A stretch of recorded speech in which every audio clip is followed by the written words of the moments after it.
Class 9th के सभी विद्यार्थी ध्यान दें।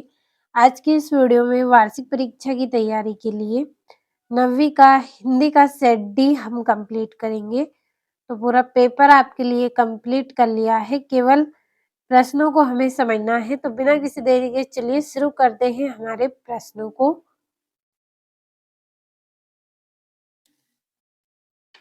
तो ये आपका पहला प्रश्न है, सही विकल्प चुनिए। तो पहला है, तुलसीदास किस काव्यधारा के प्रतिनिधि कवि हैं?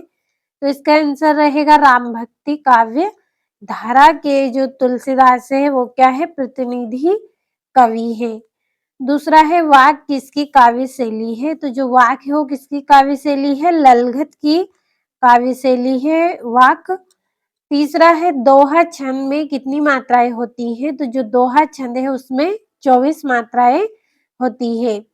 अगला प्रश्न है, हुजूम के आगे कौन चल रहा था? तो हुजूम के आगे कौन चल रहे थे? सलीम अली चल रहे थे।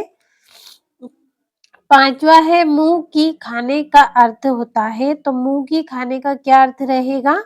हारना इसका अर्थ रहेगा। छठा है, परदादी चोर को सही रास्ते पर कैसे लाई?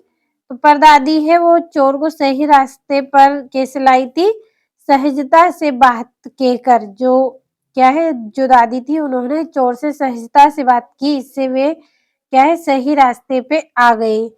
दूसरा है, रिक्त स्थान की पूर्ति कीजिए। तो पहला रहेगा, बच्चे डेडेस पर जाते हैं। तो बच्चे कहाँ जाते हैं? काम पर बच्चे जाते हैं। दूसरा है, छंद के डेडेस प्रकार होते हैं। तो छंद के 2 प्रकार होते हैं। तीसरा है, तूती बोलने का अर्थ डेडेस है। तो इसका क्या अर्थ रहेगा? धाक जमना। चौथा है, मेरे जो नाना है वो क्या है, पक्के डेडेस माने जाते हैं। तो क्या माने जाते हैं? साहब माने जाते हैं।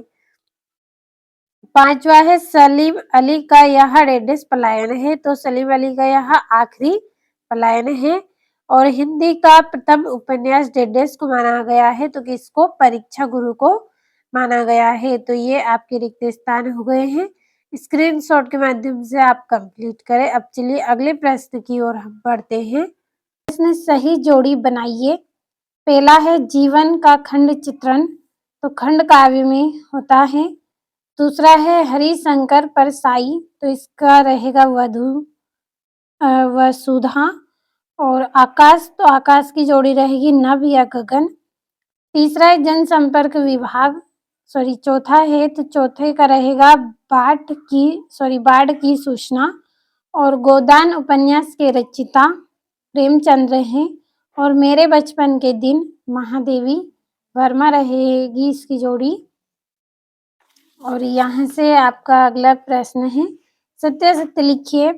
पहला है, जयशंकर प्रसाद छायावाद के प्रमुख कवि हैं। तो ये सत्य रहेगा। दूसरा है, जहाँ नायक नायिका के विरह का वर्णन हो वह संयोग श्रृंगार रस होता है। तो ये गलत रहेगा, क्योंकि यह वियोग श्रृंगार है। जहाँ पे नायक और नायिका के विरह यानी कि दूर दूर अलग अलग होने का वर्णन होता है, वहाँ पे वियोग श्रृंगार होता है। तीसरा है, आज उपभोक्ता संस्कृति का समाज पर कोई प्रभाव नहीं है। तो ये असत्य है। चौथा है, प्रत्यय शब्द के पहले जुड़ते हैं। तो ये भी असत्य रहेंगे। पांचवा है, शंकर लड़कियों के छात्रावास में ताक झांक करता था। तो सत्य है। छठा है, किसी घटना का आंखों देखा सरस वर्णन रिपोर्टाज कहलाता है। तो ये भी सत्य रहेगा। और पांचवा प्रश्न, एक वाक्य में उत्तर लिखिए। पहला है, बच्चे काम पर जा रहे हैं के कवि का नाम है। तो क्या नाम है? राजेश जोशी नाम है। और दोहा छंद में कितनी मात्राएं होती हैं? तो 24 मात्राएं होती है दोहा छंद में। तीसरा है, सलीम अली की पत्नी का क्या नाम था? तो तहमीन सलीम अली की पत्नी का नाम था। चौथा है, रचना के आधार पर वाक्य के कितने प्रकार होते हैं? तो 3 प्रकार होते हैं रचना के आधार पर वाक्य के। पांचवा है, रीढ़ की हड्डी एकांकी किस समस्या पर आधारित है? तो विवाह की समस्या पर आधारित है। छठा है, कहानी के कितने तत्व माने गए हैं? तो कहानी के 6 तत्व माने गए हैं। और यहाँ से जो आपके 2-2 नंबर के प्रश्न हैं, इनके आंसर की पीडीएफ यदि आपको लेना है तो वीडियो के डिस्क्रिप्शन में आपको नंबर मिलेंगे, कॉल कर लीजिएगा, आपको पीडीएफ मिल जाएगी। साथ में वार्षिक परीक्षा से जुड़ी जो जानकारी आपको चाहिए वो भी आपको मिल जाएगी। और ये छठा है, छायावादी काव्य की 2 विशेषता लिखिए। सातवां है, कवि ने सच्चे प्रेमी की क्या कसौटी बताई है। आठवां है, किस शासन की तुलना तम के प्रभाव से की गई है और क्यों। नवा है, बच्चों का काम पर जाना धरती के एक बड़े हादसे के समान क्यों है। और प्रबंध काव्य की परिभाषा भेद सहित लिखिए और उत्प्रेक्षा अलंकार की परिभाषा उदाहरण सहित आपको बतानी है। तो ये सारे 2-2 नंबर के प्रश्न हैं।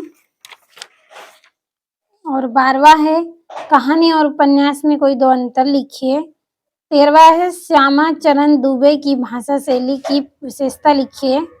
14वां है, लेखक लडकोर के मार्ग में अपने साथियों से किस प्रकार बिछड़ गया। 15वां है, लेखिका ने अपनी माँ के व्यक्तित्व की किन विशेषताओं का उल्लेख किया है। 16वां है, निपात शब्द से क्या आशय है, उदाहरण सहित लिखिए। 17वां है, लेखिका मृदुला गर्ग की नानी की आजादी के आंदोलन में किस प्रकार की भागीदारी रही। 18वां है, निम्नलिखित काव्यांश का संदर्भ प्रसंग सहित भावार्थ लिखिए 3 नंबर में। और यहाँ से 19वां है, निम्नलिखित गद्यांश की संदर्भ प्रसंग सहित व्याख्या कीजिए 3 नंबर का प्रश्न। 20वां है, विद्यालय के खेल के मैदान में एक बैग मिला है जिससे पुस्तकें तथा कुछ रुपए हैं, तो उसके खोने का विज्ञापन लिखिए। और निम्नलिखित गद्यांश या काव्यांश को पढ़कर नीचे लिखे प्रश्नों के उत्तर 4 नंबर में आपको लिखना है। तो ये यहाँ पे इसके प्रश्न हैं और ये इसका अथवा। अब बढ़ते हैं 22वें प्रश्न की ओर। तो जो आपका 22वां प्रश्न है, 3 दिन के अवकाश हेतु प्राचार्य को एक प्रार्थना पत्र लिखना है 4 नंबर में। 23वां, निम्नलिखित में से किसी एक विषय पर निबंध लिखिए। जीवन में खेलों का महत्व, पुस्तकालय, विद्यालय का वार्षिक समारोह, भ्रष्टाचार, समस्या और समाधान, या फिर विज्ञान के बढ़ते चरण। तो जो अच्छा लगे 5 में से कोई एक निबंध करना है।